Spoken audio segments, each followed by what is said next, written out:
Hey, welcome back, everybody, to Biz Buds. This is Mike Janda, and I'm here with my buddy, Tom Ross. Hey, Tom everyone. Ross. Yes. We're excited to be back on episode number 8 of the Biz Buds podcast. Today, we are going to be talking about the marriage of design and marketing. Biz Buds. You're listening to Biz Buds. Super authentic, actionable advice. We're going to open the kimono and show you what's inside. I'm scared to see inside Mike's kimono. Hey, it's Mike and Tom with Biz Buds. If you like geeking out over business, marketing, and entrepreneurship, this is the podcast for you. This is one of Tom's little passion things that he loves to talk about and loves to think about. And in fact, I've literally done live talks about this. So it's you have. close to good. my heart. Yeah, it is close to your heart. And when we did our very first collaboration content, this was the first thing that we talked about. And our conversation went 23 minutes long on this one topic. And we had like 4 other topics to talk about. So we're both long-winded on this topic. I love it. Yeah, I think it's a really interesting topic, especially for creatives, but also for any entrepreneurs or marketers out there that don't have a creative bone in their body. Listen up, because it's going to help you guys too. So shall I kick us off, man? Yes, kick us off with with your passion and your drive toward this topic. Why don't you kick us off? All right. Essentially, what it comes down to is there's often 2 distinct schools. There is the creatives and the designers, and then there's the business people and the marketers. And obviously there can be overlap, and there's some people who are nailing this that we're going to get into. But I think historically, they've been quite separate. You know, often the business people and the marketers, they don't really have an eye for design. They're very businessy. And the creatives have had that whole kind of starving artist mentality. They haven't been so business savvy. And this is something I really want to fight to change, because my philosophy is that you should shed the worst aspects of both, being a designer and being a marketer, and you should create a marriage of the best aspects of both. And so a very quick overview of these are like designers, like I mentioned, a negative aspect of that is the whole starving artist thing, not being very business savvy, feast and famine, all that kind of thing. Negative aspect of being a marketer is that you're super spammy and sleazy and salesy and all this kind of thing. But let's look at the positive aspects of both. If you're a designer, you can make stuff look stunningly beautiful. You know, you can bring ideas to life with your creativity, and that's amazing. And you can often delight the end user. And look at business people and marketers. They're good at driving sales. They're often, got some business acumen there. They're good at conversions, all that kind of stuff. And so what I really want to kind of evangelize in this episode is what happens when you combine the 2 of them. And I think both Mike and myself are living proof of people that have done this. And many of our friends have done this. You know, people like Lauren Holmes spring to mind. Incredible creative entrepreneurs. They got the best of both worlds because they're business savvy. They're building thriving businesses, but those businesses are not sleazy or ugly or anything like that. Yeah. They're really, really attractive, solid brands. Yeah.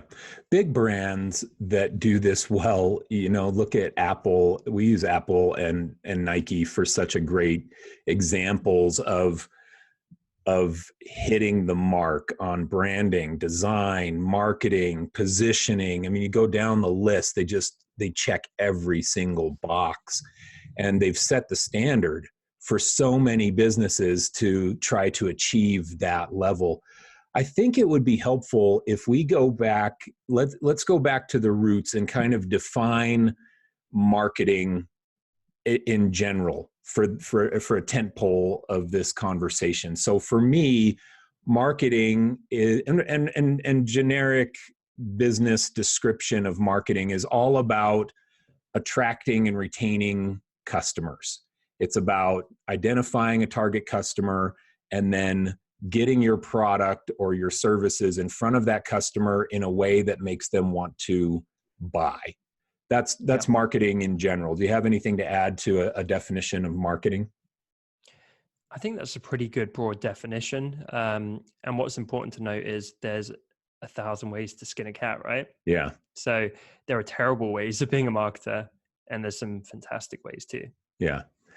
Okay, so I agree. So if this is the tentpole of marketing, the way that I view design is it's part of this umbrella. Marketing is this umbrella term. Marketing encompasses design, it encompasses branding, it encompasses media buying, it encompasses advertising, social media, digital marketing, SEO, all of those kinds of things. It encompasses all of it. It encompasses packaging and promotion. It encompasses all of those things. And when we look at, as designers, I'm a design background person, and the mindset of a designer is, oh, I'm going to make stuff look pretty. That's what they're thinking. And far too few designers think first, like a marketer, who am I designing this for? Who's my target customer? What is going to resonate with them? But when you look at design as being part of the umbrella, under the umbrella of marketing as a whole, then we have to know those things, just like a marketer has to know those things. We have to know those, and not enough designers are embracing those principles. When they sit down and they open up Photoshop, they're not thinking, who's my customer? They're thinking, what is my color theory? What color combination is going to make this look pretty? Yeah. And you know what? I love having a foot in both. Like in the first couple of episodes, Mike and I shared our origin stories. And the fact is, I've been a marketer and a designer since age 12. I literally learned them in tandem. And I think it's one of my greatest assets in my career. I love being able to do both, because would you agree it's kind of rare? I feel like it's rare, but it's becoming increasingly less rare. Like back in the day, you were one or the other. And now I am seeing more and more creatives who get business savvy. They educate themselves. And it's like, man, they explode to a different level of magnitude. And I have a lot of calls with friends who are doing this stuff. And I jumped on a call a few months ago with a lady who I hadn't talked to in probably 2 years. And she was always like very switched on, very talented, creative. But I went on her site, I saw how she was killing it as a business. And on the call, I said, you went and learned marketing, didn't you? Mm. And she was like, yeah, I did. I immersed myself in it for 1 to 2 years. And my business is like 10x. And it's like, that's the power of it. Yeah, that's a great example. I had this happen in my career as well. I started as a designer, and it was all just about making it pretty. You know, in school, in my education, we never were really talking about who the end customer is, who's the user, the viewer of this. We were just talking about color theory and typography. You know, it wasn't to the heart of communication. Design, when you talk about graphic design, the sub-term or the alternate term of graphic design is visual communication. You know, it was communication arts is the quintessential magazine for the design community, communication arts. And far too few designers are thinking communicate. And in order to be able to communicate, you have to know to who. And this is where marketers excel. You know, one of the first things as a marketer, if you're going to sit down in a marketing strategy, you're going to start talking about who's the audience here, who's the target customer, and then let's create personas of this target customer, and then let's create messaging that speaks to that target customer. This is a marketing strategy flow, and then we're going to position your product in the right places to be found by that customer. And then we're going to have all that buttoned up in a marketing strategy. And then we're going to throw it over the fence to a designer. And we're going to say, here you go, designer. Now design some cool stuff. And here's what happens in the real world. The designer doesn't even open the stupid thing. They don't even look at it. They're just like, oh, you need a landscape company logo? I'm going to go with green, and I'm going to go with this typography because it looks cool. And I'm not going to pay attention to the competition of this specific customer. I'm not going to pay attention to the specific nuances of this client's customer. I'm just going to design something that looks pretty. So when you're talking about marriage between design and marketing, one of the things that can be super, super effective is if you're in an organization where you have a marketing department and a design department, is to get those groups involved together early on. Designers should be sitting in these strategy meetings. Designers should be that's so different contributing. than them just getting like a lame document at the end of Exactly. it Then all, and they haven't been here's brought the into marketing it. strategy. Exactly. That's what's I'm going to hand you the marketing strategy, as if you were just the customer, the client for us, and here you go. And now the designer's like, what do I even do with this? In order to get the designer to think like a marketer, get the designers in the meetings, get them to hear the language, get them to be part of the process of identifying the customer and creating the strategy, the strategic direction of this brand. So when they sit down to design, it is in harmony with the full blown objective. I actually would say you can't really do your job as a designer without having that information, because we're not artists. Our job is not just to make stuff look pretty. If you're a designer, you're trying to serve a purpose. And so, this is why briefs exist, but ultimately the brief can often be paper thin, and the client doesn't quite know what to give you. And I think that's why more and more people are discussing like brand strategy services. And you have to realize there's a whole gray area between the two as well. So you don't need to be a full-on comprehensive brand strategist. But guess what? You probably should be trying to elicit some key information to actually give you context on the end consumer of what it is you're designing, the client base, the customer, their business, their brand, like all this stuff. You need to know it, because otherwise you are shooting in the dark. You can't design with like some vague information. You can't design with the company name and the industry they're in. That's not enough to go on. It's like, what's the objectives for this logo in this example? They're at A. What does B look like? Where are they trying to go? You have to know it, and you have to be part of the process to be able to understand it. So let me give you the evolution of my agency in terminology, and this kind of reflects the path of a design-minded person building a company, or a design-minded person and their future career. When I started my agency, it was called Janda Design Company. Design. I was a designer. I'm going to make a company and we're going to design junk for you. That was the company. At least it wasn't Mike Designs. Spelled with a Z on the end. Well, it could have been. So Janda Design Company, and I ran it that way for a couple of years, and then I changed the name to Janda Co., which was the URL I was using at the time. And the Janda Co. subline was that we were a creative agency. So now here's the evolution. I went from being a design-minded agency. Now I wanted to broaden that a little bit and be a creative agency. I didn't know what to call myself. I was just learning all this as I went along. By the end of my agency, it was clear to me that we were a marketing agency. We had expanded our services beyond just designing pretty stuff, but we were designing and creating marketing materials for our clients. And we started doing strategy services. We started doing, these persona development and market research and competitive research and all of these things that were the fundamental principles of marketing. Yeah, and I think that evolution is something that people hopefully are either going through or they aspire to get there. Yeah. Because that is how you scale. Like, long term, I feel like there are ceilings at each one of those phases, and you can't really break through. You can raise your prices to a degree, but I feel like when you start getting into some of that higher level stuff, it invariably has a bigger impact on the client's business, and therefore, it's something you can charge more for. Yeah, I did a post yesterday on that, on the problem value scale. And if you're solving bigger problems, you can charge more money and you have less competition. And if you're solving smaller problems, then there's more competition and less size budgets. Sorry, man. Can we pause for a sec? Yes. I might need to pause the audition. Let me just check.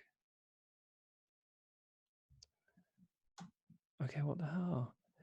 I'm just going to hit record again. We might need to sync back up if that's all right. Yeah. It looked like the audio wasn't coming through my mic and it was coming through the laptop, which would have been unusable, but I just checked it and it is. But I was trying to test it by like rubbing the mic and expecting it to peak, and it wasn't really. So I'm like, why is it not? Sorry, man. That just had me paranoid. I wonder where my test. Yeah, mine seems okay. Mine's coming out of the mic. Yeah, no, mine definitely is. Sorry, I'm just so paranoid. I didn't want to talk for an hour and then be like, crap, it's unusable. Yeah. Mine is coming out of my mic on both recordings. So fantastic.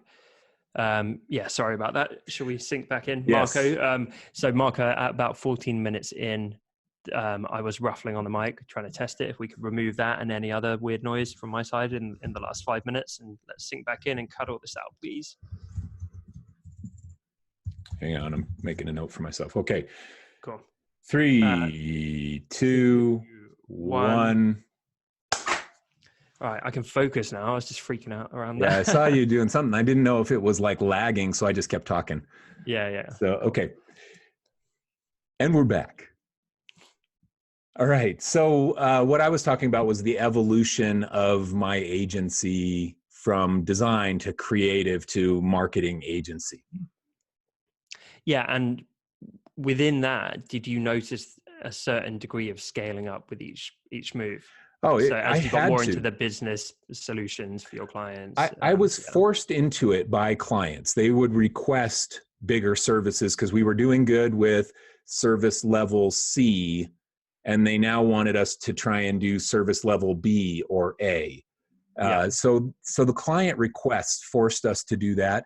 The size of my agency forced us to do that. Once you're 15, 16 employees, your overhead level is such that you start looking around thinking, how are we going to charge more for the work that we produce for our clients? How are we going to add more value to our clients than just cranking out logos? We've got to add more value. So what's up the value chain from logo design? It's brand strategy.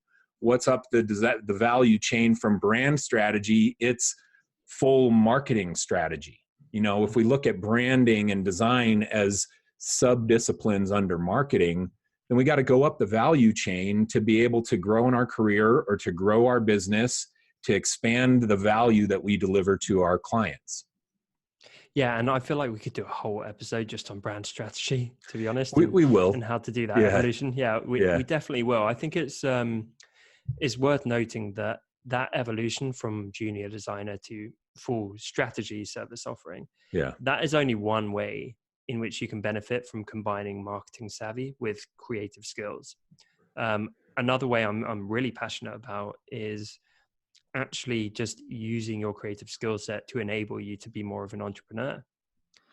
And this is something I see all the time. People don't realize that their design skill set makes them a freaking superhero. Like, it's really true. I see so many creatives who start a business and kill it so much more than like a normal person, because guess what? Like, they can create stunning physical products. They can sell clothing and prints and all this kind of stuff. They can produce like really attractive marketing campaigns. They can crank out social media content endlessly and quickly and for free. And think of what a normal person has to go through to achieve that stuff. They need to outsource it. They often don't have the money. They have to wait around, deal with revisions with some designer they don't know or trust. Like, it's really slow. It's really expensive, to the point it actually prohibits most people. I've had so many friends who dream of starting like a little online business, or they'd love to start a brand or some kind of company, and they can't because they don't have the creative talent to get it off the ground. And they don't want to go hire a team or hire a designer where they don't know what the hell they're talking about to deal with that designer. Okay, so this is a great point. I love what you're talking about, and it really resonates with me because I'm a design cranker and I'm a marketer. And so I have the marriage that happens, and you know, I build all my own content. I design all my own books. I don't trust other people to do that for me, for my personal brand, so I do it myself. And what the benefit is that I can think of it from a marketing perspective while I design it and make it look pretty, because I can wear both hats. what you were talking about, I think, is really interesting, because oftentimes we're looking at, and what we've talked about so far is that design is a subdiscipline of marketing, and a designer can benefit from learning marketing principles and start thinking about the customer and really communication and what the end purpose is of this thing that I'm designing. But a marketer can benefit dramatically from learning design down the subdiscipline, not up the chain, but down the chain, because it can empower them to do all the things that you just said, to create their own content, to design their own campaigns, to have the eye to at least hire the right people because they understand the fundamentals of design. I think Yeah, it goes or creatively direct them. Yeah. Yeah, exactly. Creatively direct them, not in a way that's disadvantageous to the end product, which is what happens so often, because you get a marketer in there that thinks they understand design, and they give bad feedback and drive the design into a direction that's not as effective. Yeah, and I gave a variant of this conversation as a talk not that long ago, talking about design being your superpower. And to research it, I went and found examples from small businesses and very big companies who were not design educated. And it is amazing to me how ugly like the world is when it comes to businesses and brands. Like there are some huge like billion-dollar companies, multi-million-dollar companies. Their website looks like it was made in the 90s. Like it's terrible. The UX and UI is terrible. You could literally get like a mid-level designer to create something that's going to drive stronger business results. But evidently, you know, that company just didn't understand or see the value in that. And it goes on and on and on. It's like, look at any clothing line that's being cranked out on like these print on demand websites. Most of them are ugly as sin. If people are trying to like hand out pamphlets, like whatever you're trying to do for your business, when it's really ugly and really unusable, it's going to be a bit of a struggle for you as a budding entrepreneur. And so if you can either like pair up with a designer or you can learn that stuff yourself, like it is your greatest ally. I swear to God. Yeah, it is. I just did a collab with Miriam Isaac in. Oh yeah, she's great. Best laugh in the industry. I know. Yeah. So fun. Right. And one of the things that we talked about, and I shared this post, but it was the law of aesthetic usability, I think is what it's called. I'm checking right now. The point of this is that if it looks better, it functions better in the, it's the aesthetic usability effect. It's that the better the interface looks, it's a UX law, but the better the interface look, the better the perception is of the usability. So if it's prettier, the perception is that it functions better. Now, this same principle applies to marketing in general. If it's prettier, the perception is that it's better, that it has more value. This is Apple. Apple again does this so well. It's down to the paper, man, to the way that it feels, to the little tab that you pull up when you take out your headphones of your new iPhone that you get, and it's the box where they made it slightly too tight, so it kind of just like it doesn't come off too easily, but it's like really satisfying. You know, it's a satisfaction of the sound and the feel. All of it is just so spot on and well done, and the perception is, oh my gosh, I'm unwrapping, something from King Tut's tomb here. This is just some beautiful, crazy, valuable thing. And it all goes down into this creating through design, creating an increased perception of value of the end product. And you've seen the competitors to Apple latch onto this. Amazon and all of their home products like the Echo devices and things are all packaged in a similar way to Apple's. They've got that same feel and the same cool tabs, and Google's products, they're tangible in-store products. Samsung, same thing. They've latched onto this idea that I've got to really up my game on the design of my marketing, which packaging is part of marketing. I've got to up my game on design of that to create an increased perception of value in the product itself.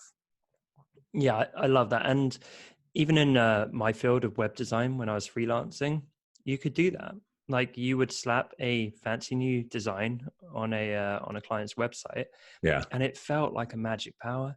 Yeah. Like that was it. I used to love it because I had the marketing savvy to understand conversions Yeah. and that side of things, but equally I made it look pretty and cohesive.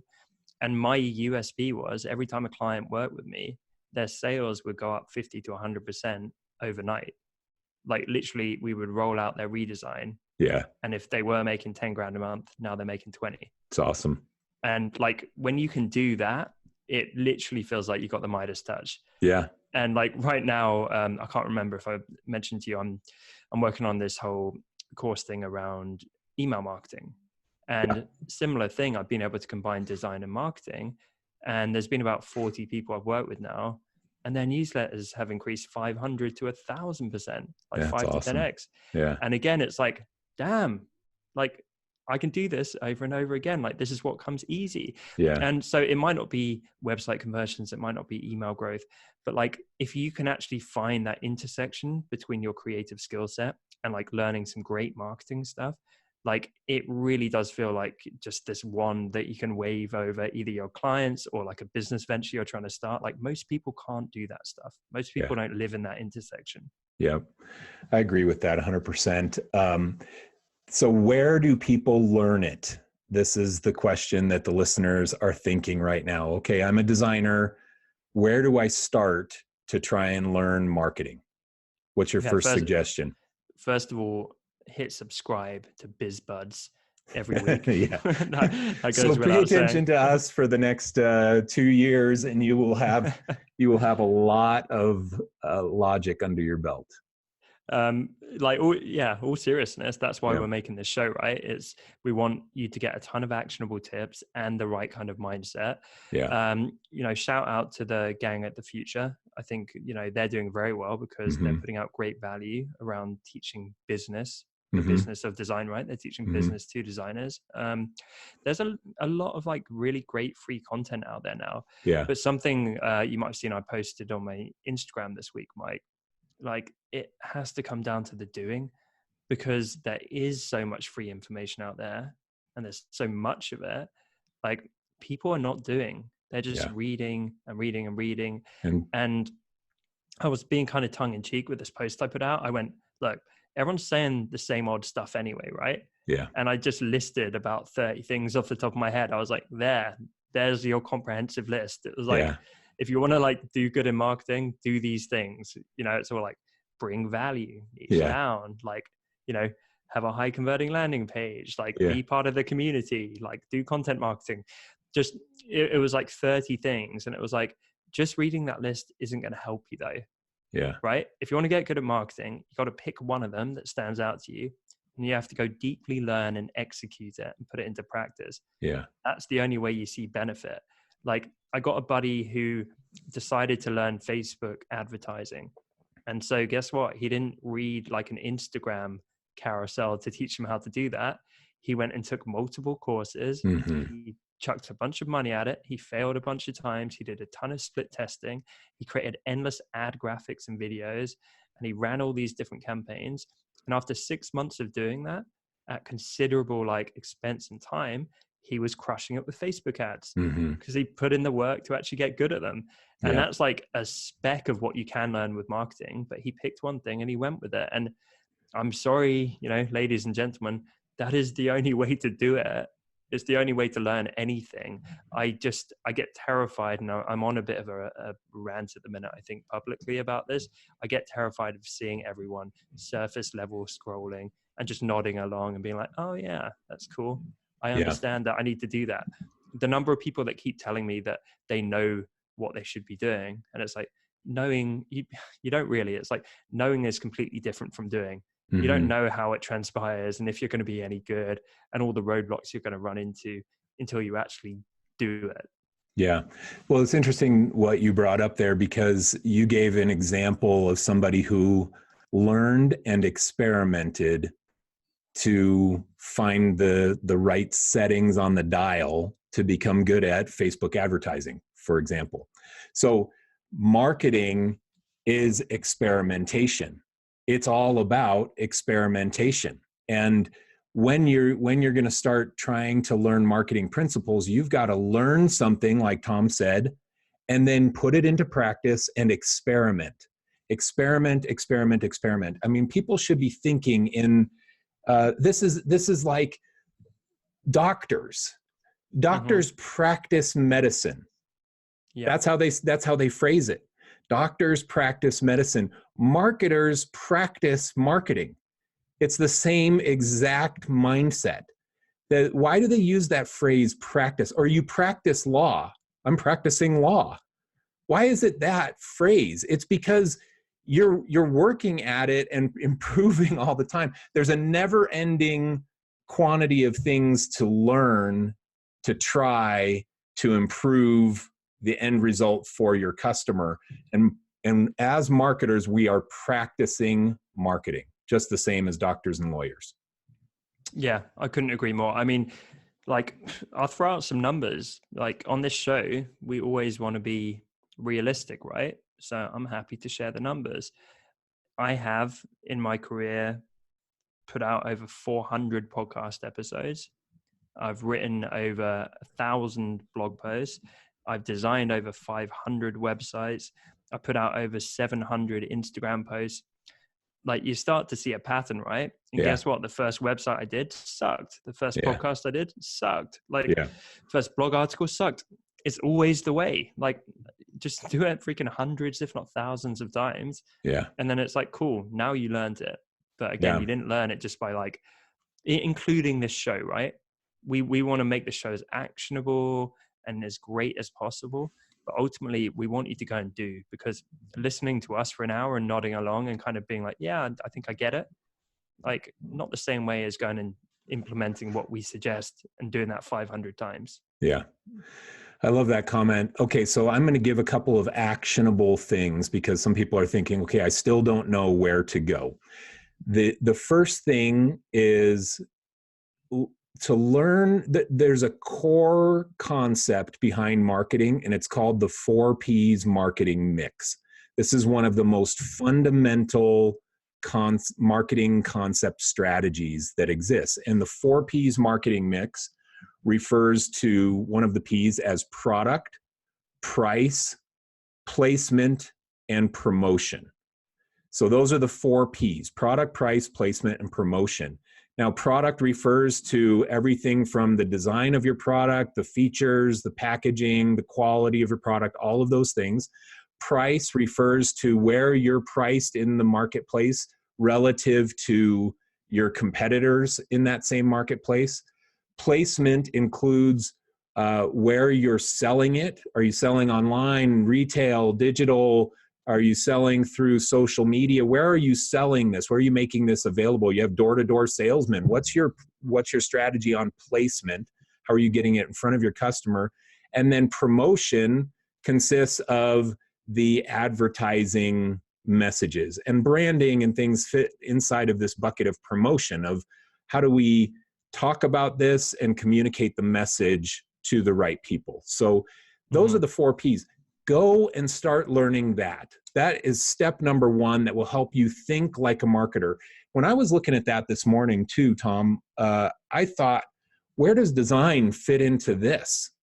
And if you look at marketing as an umbrella, and then you look at the 4 Ps marketing mix, well, 2 of them are only design. It's the product itself, how you package it and design it and create it, and what are the features, that's design. And the promotion is, how are you advertising this and communicating it to the end customer? Both of those are design. So half of the 4 Ps marketing mix is design. So this podcast is about marriage of design and marketing.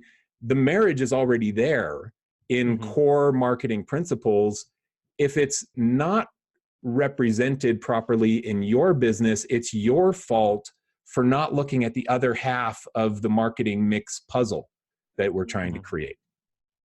Yeah, and they all overlap, to be honest. They kind of just bleed into each other, and that's a great thing. And to use, like, my buddy with the Facebook ads example, like, part of it is more the science, which I would say perhaps falls under marketing a Okay. bit more. So that is setting up the ad units, doing the split testing, looking at the data. Yeah. That's more marketing driven.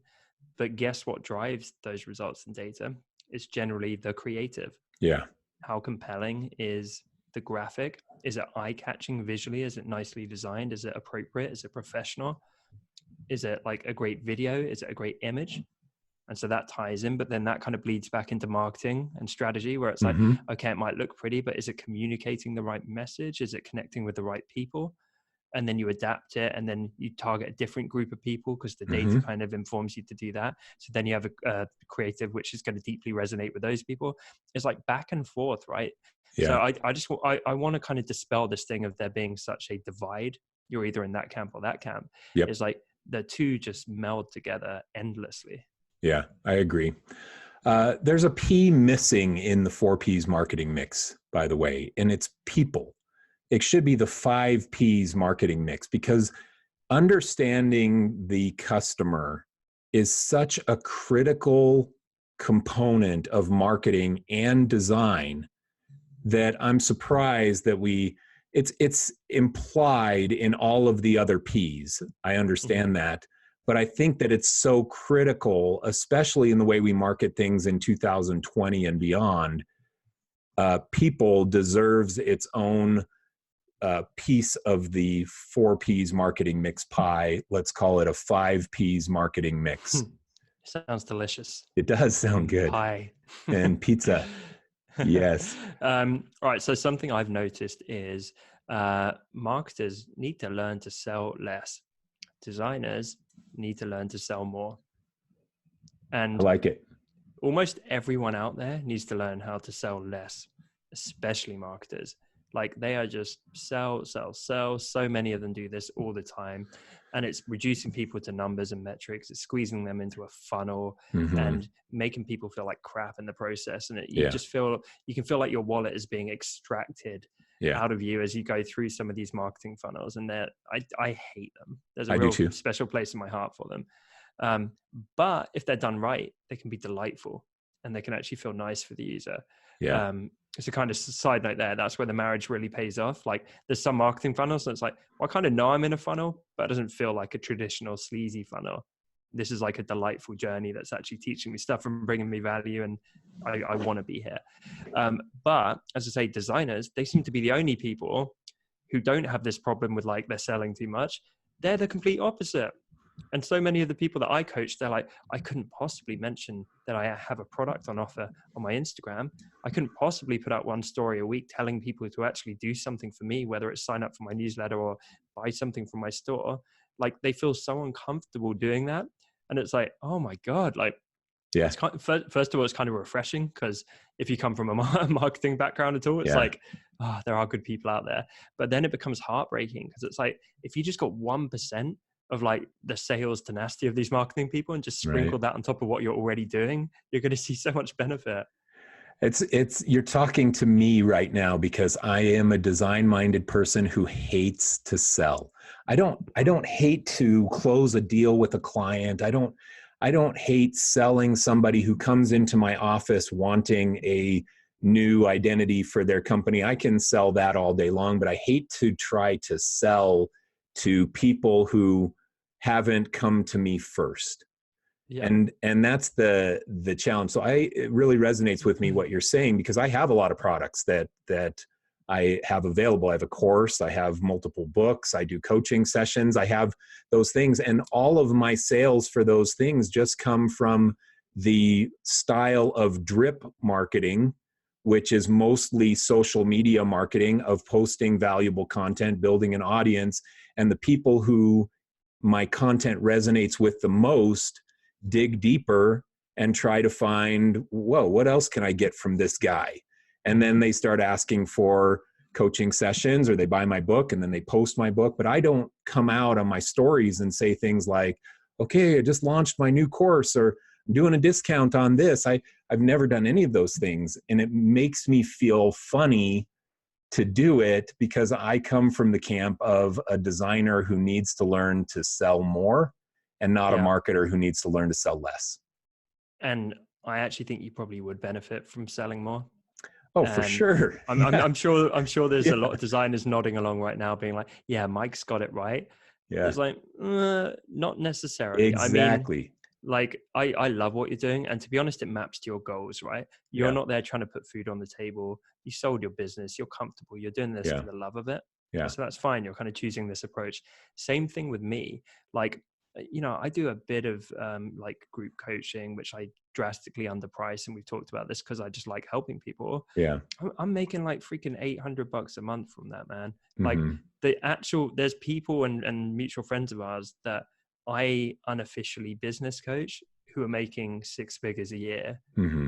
doing similar stuff to us, who defer to us for advice. Yeah. And so the fact we're making significantly less than them because Yeah. we're not actually, I don't mention that I do any of this. Like Yeah. I kind of just do it in the shadows Yeah.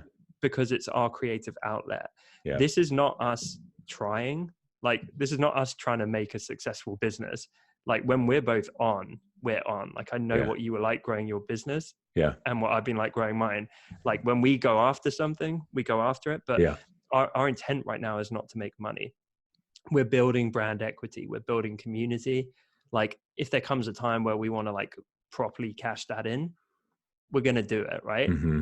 Mm-hmm. And the point is, like, if that time came, we would do it and we'd know how to do it, I think. Yeah. Oh, yeah. So I don't want anyone to look at what we're doing and be like, what are they talking about? They don't know how to sell themselves either. It's like, Yeah. well, in these avenues, we're not choosing to. We're just building brand equity. But, Yeah. when it comes to our businesses, you better believe we sold. Yeah. Like, you were out there, all like, the time. hitting people up and like. I mean, my agency in 13 years, we did 1,630 projects, something like that. I had, it was a 60% close rate on proposals, which means I sat at a pitch probably 3,000 times in 13 years. I mean, that is an awful lot of client pitch meetings.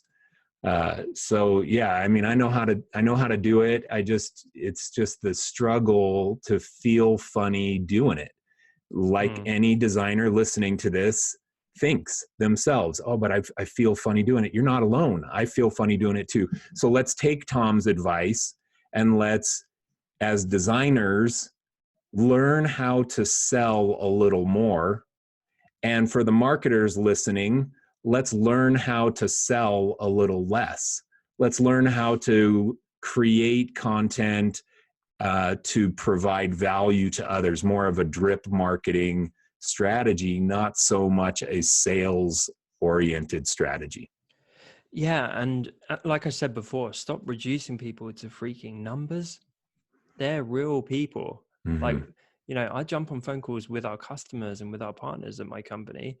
I know that it is, Lisa in Florida, and she sat there and we're having a real conversation. Like, that's how you need to think about your customers. It pains me. Like, I get it. It's really easy when you start getting bogged down in these dashboards and reports and you're like, oh, I've moved that number by 5%. Yeah. And like, they're people. They're not just little Right. numbers on the screen. That's Right. real people who's like, Yeah. you're taking their money. So I think marketers need to kind of get away from that, numerical way of thinking. Yeah. But equally, designers, like, channel what you already likely have. I find designers to be very empathetic people. That's such a tremendous quality as a marketer. Yeah. Like, take the care and love you have for your fans and your followers and your community and the wider community. Take all of that and wrap that into your marketing. Like, guess what? You can write a sales email without coming off like a complete douchebag. Yeah. You can actually talk the talk that your customers talk. You can talk to them like a human being. You can actually show them the respect to, like, not be bait and switch and try and pretend like you're not selling something, but secretly are. Yeah. And you can, like, not go and Google how to use 10 psychological hacks to trick your customer into opening their wallet. Like, yeah. You can just freaking openly sell to them and say, look, I made this for you because I listened to what you want. I went and built what you wanted. I got your feedback along the way. I appreciate you a ton. And here it is for a good price. And I really believe in it. And I know it's going to help you. And if you want it, here it is. Like, yeah, that's fine. Yeah. Yep. I agree. So you'll Sorry, I'm probably in a see. ranty mood, man. No, You it's could good, tell. man. You're probably going to see more of this from me running into 2020. I do have a new course that's a freelancer course that I'm super excited about that is going to change the lives of the people who take this course. It's going to change the life. It's going to change your life. It's going to change your business. There's nothing like it on the market. It's going to be so comprehensive. I'm about a third of the way finished with the course right now. So you're going to, Mhm. and I am going to sell that. I am going to make sure Well, that guess there's what? You just awareness around did. that. I know I just You did just did. subtly. Yeah. But, uh, but anyway, these are core principles that I think are so valuable.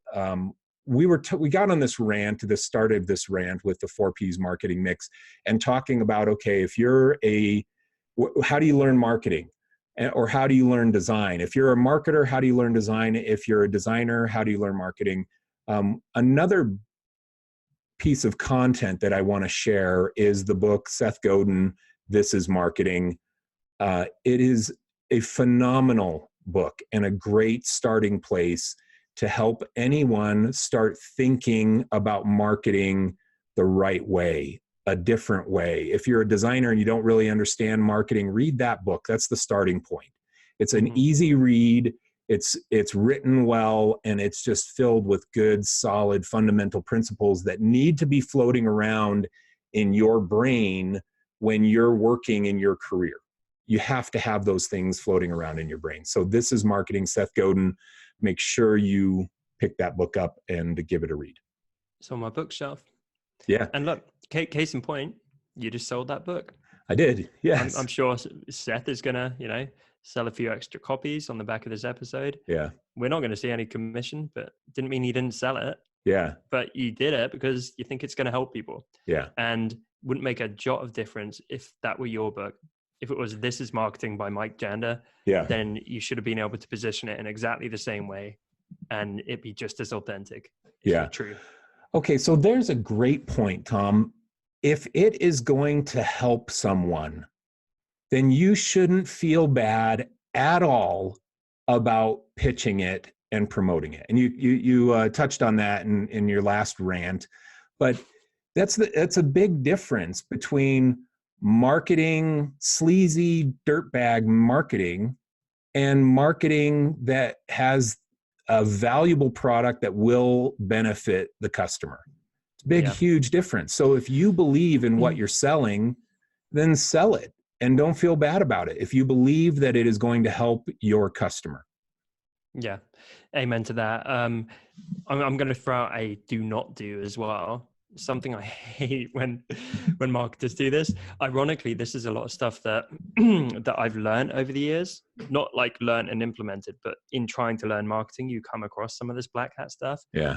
And it just makes me die inside. But one of the things they do all the time is they will kind of lie about their stats by bending the truth to excessive amounts. So, for example, we've had loads of posts on our Facebook page for my company over the years. I think we've got like 80,000 followers or something on that. It's awesome. And we had a post go viral, and that reached it was something ridiculous, like 20 million people, 28 million people. And what marketers will then do is they will say, I've helped 28 million people improve their business because they got that many impressions. So they will take numbers and stats like that, and then they put it all through their sales funnel and their sales pages. And it's a complete lie. It's like, no, you haven't. You've helped 3 people, which are the people that you actually, got to pay you for coaching. Yeah. And out of those 3, how many actually got benefit and actually grew their businesses? Yeah. Like, never, ever do that. So whatever it is you're trying to sell, great. You can say 20 people bought this and loved it. If 20 people loved it and messaged you that they loved it, but don't like skew and white lie around your stats, because people see through that. Yeah, it's true too. I'll tell you a story, of just a frustration to me. I employed a lot of designers over the years, and my clients, direct to client billings, my biggest client was Disney over 13 years of my agency, meaning Disney was cutting checks to my agency. Now I had employees who worked for Disney through my agency, but then start marketing their own freelance service as if Disney is their client. Yeah. And they never billed Disney a penny. Riser, my agency, billed Disney. They didn't. So these are the little tricks of skewing reality to try to market a bigger picture, and we have to be so careful. I think the principle in this is be honest, man. Just be honest. Have some integrity. Be honest. I don't care if somebody says that they did work for Disney while employed at Riser. That's great. That's an honest approach to sharing the same portfolio piece and the same example. I don't care if you say, hey, we've had a post reach 28 million people, 28 million people. We can make viral social media content. Yes, that's true. You hit 28 million people. So you can say that, but saying we've helped 28 million people build their business, that's a skewed statistic. Yeah. You might even know and first of all, it sucks that person did that and they should be more upfront. It wasn't just one. I think there were many, but yes. You might even know the viral thing I'm talking about. So we designed a graphic where it showed two images in one, and I forget the message off the top of my head, but it was like I love you, or like I really miss you, or something like that. And one of them was done in this nice swirly romantic font, and the other one looked like it was written in blood, and it just says like fonts matter at the top. And like it gets shared everywhere. Like to this day, awesome. This is like 6 years later. I like see it on like Designer Humor and all these places. That's cool. Anyway, side note, but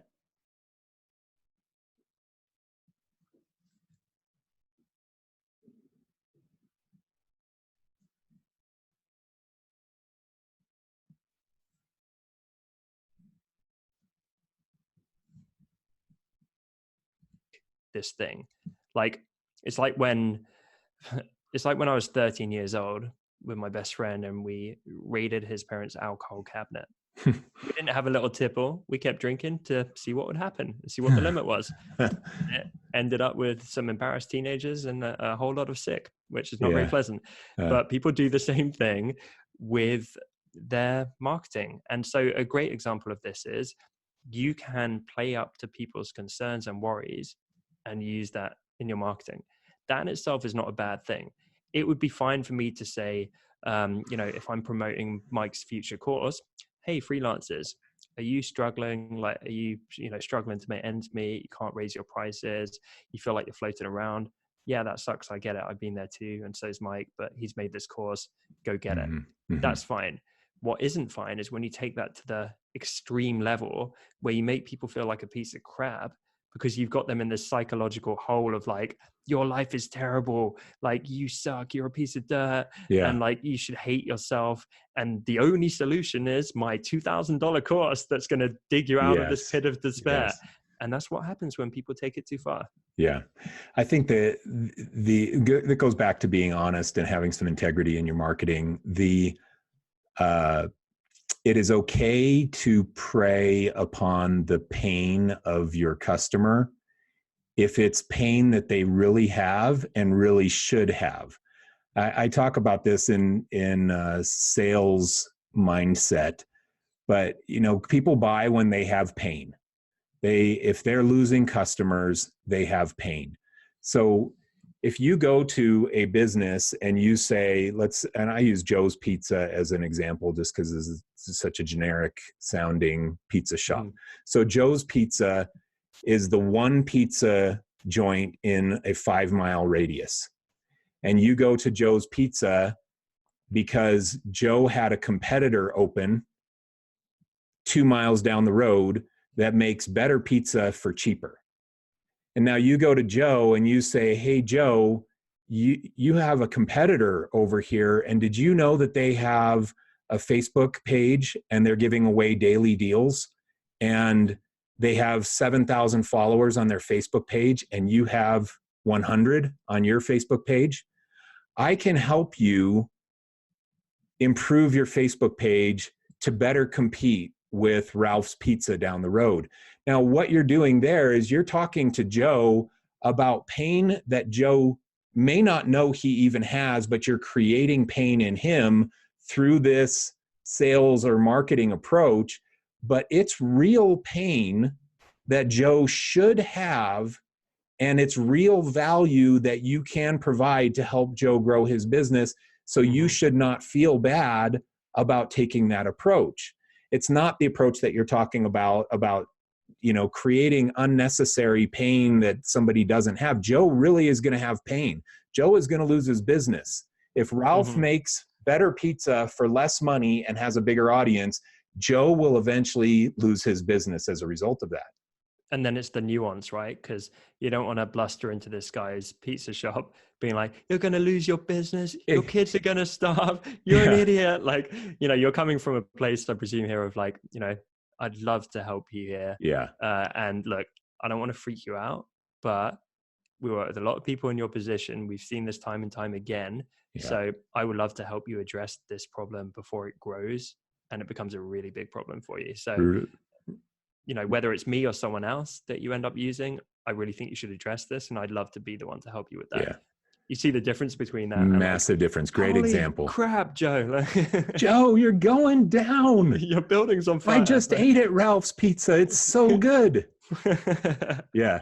No, you got to be careful. You got to be careful in your approach for sure. And Tom and I are both big proponents of integrity, honesty, real marketing that helps real people with their real problems, being honest and upfront in your approach.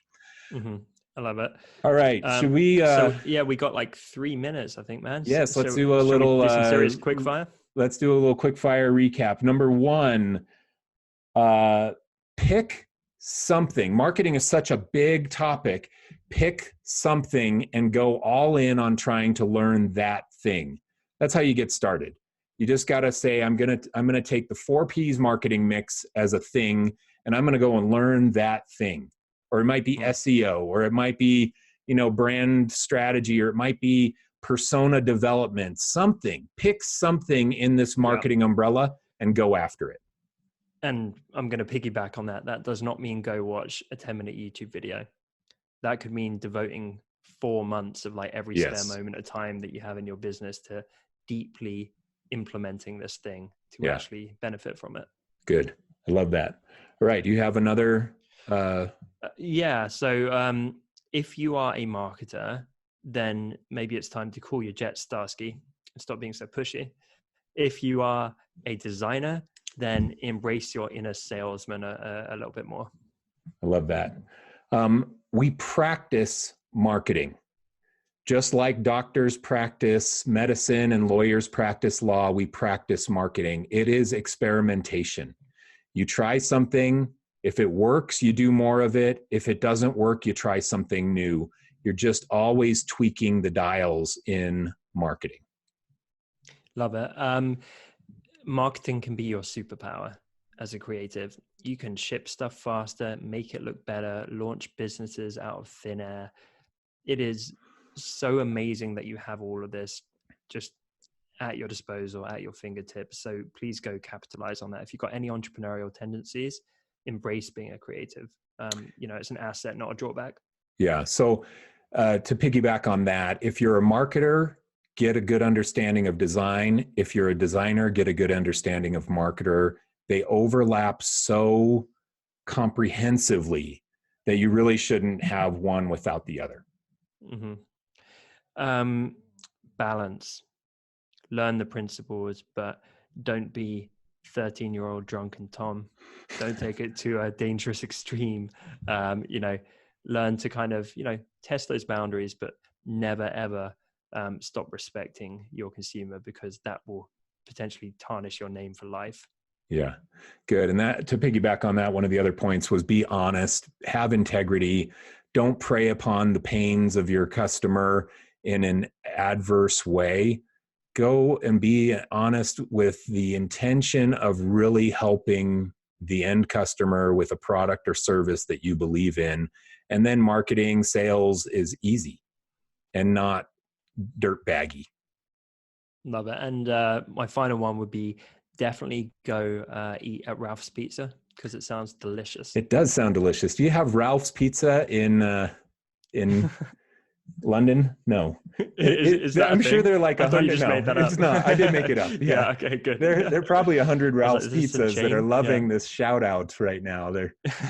Ralph's Pizza's got to be a thing.